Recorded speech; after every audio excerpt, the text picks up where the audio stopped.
ಬೆಂಕಿ ಎಷ್ಟು ಭಯಾನಕವಾಗಿದ್ರು ಅದರ ಜ್ವಾಲೆಯ ಆಯುಷ್ಯ ಚಿಕ್ಕದೆ. ಸ್ವಲ್ಪ ಗಮನಿಸಿದ್ರೆ ಭಯದ ಕಥೆಯು ಇದೇ ತರಹ. ಇದಕ್ಕಾಗಿಯೇ ಒಂದು ಪ್ರಯೋಗ ನಡೆಯಿತು.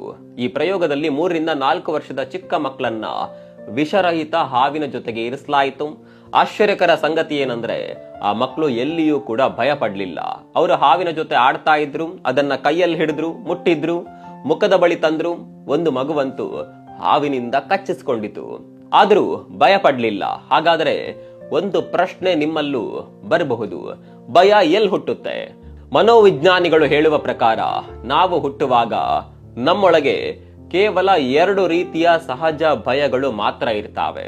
ಒಂದು ಜೋರಾದ ಶಬ್ದದ ಭಯ, ಇನ್ನೊಂದು ಬಿದ್ದು ಹೋಗುವ ಭಯ. ಇನ್ನೆಲ್ಲ ಭಯಗಳನ್ನ ನಾವು ನಂತರ ಕಲಿಯುತ್ತೇವೆ.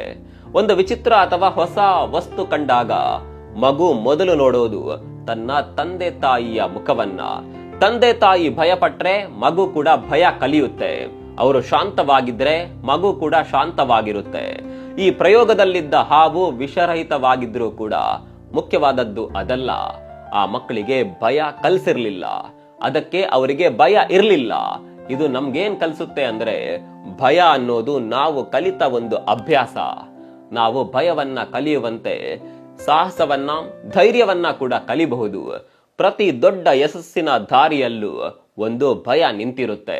ಆ ಭಯವನ್ನ ದಾಟುವವನೇ ಮುಂದೆ ಸಾಗ್ತಾನೆ. ಭಯದ ಪಕ್ಕದಲ್ಲೇ ಜಯ ನಿಂತಿದೆ.